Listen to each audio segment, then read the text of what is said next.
So today I was feeling inspired to talk about mysticism for our modern age. And last week as well, but lately I've been feeling like I want to talk more about some of my core beliefs, my understanding of the world and reality and things like that. Might be because I heard a podcast a little while ago, last week or so, about how there was a conjunction between Mars and Jupiter and Aries, and that's we're going to be feeling that it happened once, then they're separating, they're going to come back together. And at least in this podcast, he talked about how that's a time that can be a time to define or define yourself as an individual that's separate from authority. So it's a time to individuate yourself from authority, whether that's religious authority or political authority. So maybe that podcast just put this idea in my mind, or maybe that this is an auspicious time to do so. But anyway, that's kind of why I've been on this kick the last week or so. And so I wanted to kind of back up and go to the start and talk about mysticism, which has been a big influence on my spiritual life. And mysticism is one of those words that's commonly or sometimes thrown around, and often it can mean many different things, many different people. So I thought I'd talk about what it means to me and how it's influenced my life, how it relates to other approaches to religion and spirituality, and how it can help us in these modern times. So to start off, mysticism. So I'm very familiar with this topic. The teacher I studied with, she didn't like to use labels for what she taught, but one time she said you could possibly call what she taught tantric Buddhist mysticism. And so it's a label I sometimes use to talk about the things that I'm talking about. And so the mysticism part. Mysticism at its core is one of the big ideas of mysticism is that the nature of reality is impossible to talk about, or even impossible to accurately think about. It's kind of it's impossible to try to describe in words and try to reason our way through the fundamental nature of reality.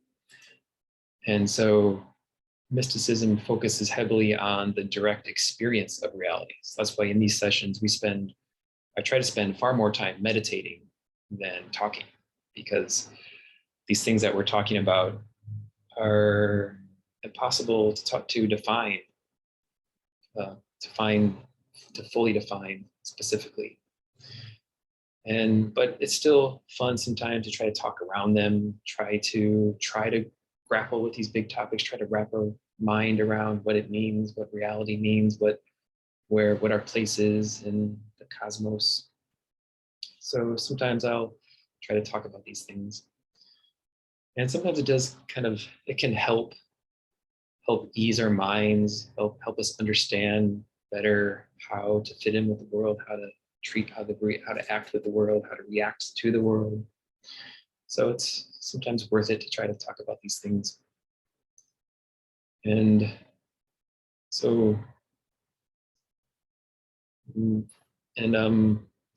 yeah, mysticism, it's a lot about trying to directly experience the nature of reality. So that's what we do, or that's one possible purpose of meditation, is to try to sit and clear our minds and just sense without thinking, without thoughts, without perceiving, but just trying to sense what reality feels like, sense without thinking, without analyzing, just feel what it's like to be alive, what it's like to exist. And so that's one thing that's always really appealed to me about this approach, the emphasis on feeling. What does it feel like to each of us individually?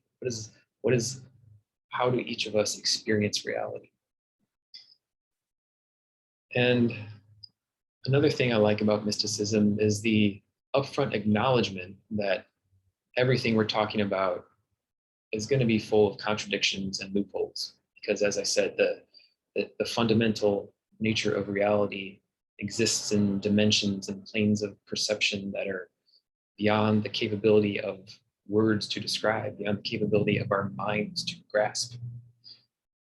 So built into mysticism is a healthy realization that as much as we want to talk about this or think about this, we don't ever really fully know what's going on. And all we can talk about is our experience and what other people are experiencing.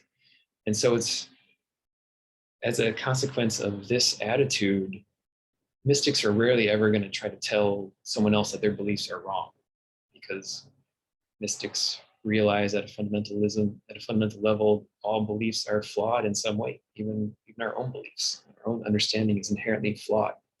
And so there's a lot less strife in mysticism. And mysticism's been around throughout the ages. I think I read somewhere that the first credited school of mysticism was led by Pythagoras, of the guy who invented the Pythagorean theorem back in ancient Greece or whatever.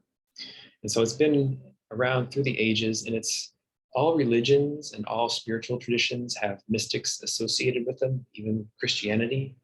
So you may have heard of Meister Eckhart or Saint Teresa of Avila or Teilhard de Chardin. Those are famous Christian mystics. And there's lots of Buddhist mystics, lots of Hindu mystics.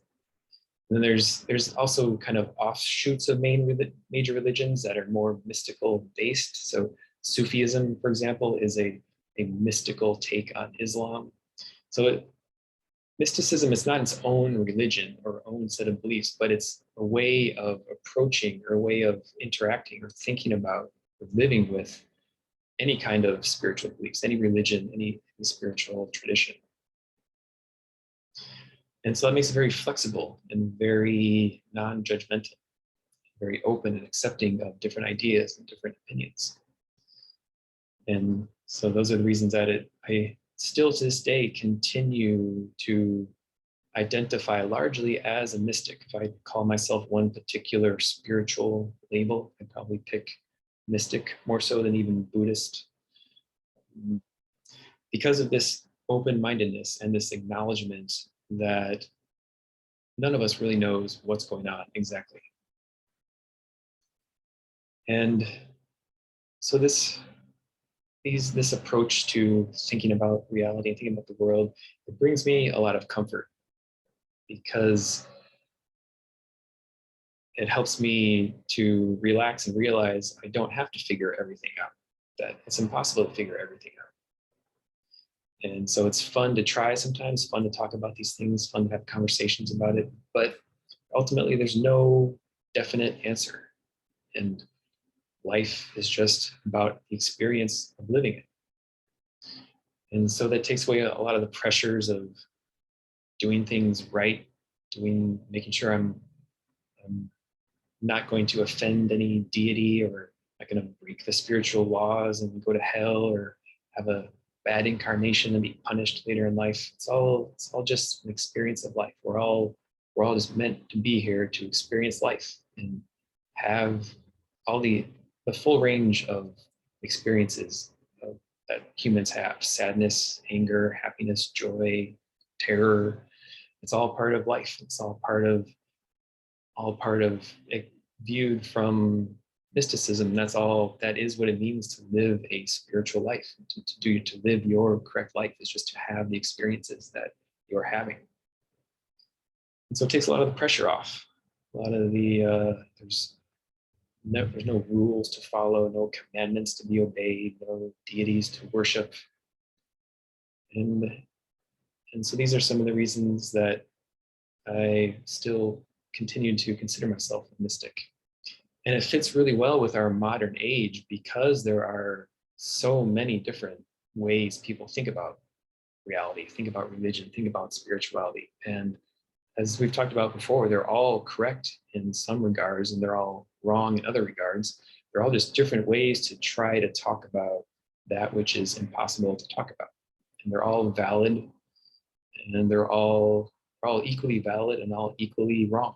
So that's why this kind of approach can help us deal with the the wide variety of perspectives in our multicultural world, and help us be open to seeing things from other people's point of view, and open to realizing that other people's understanding can be just as valid as our understanding.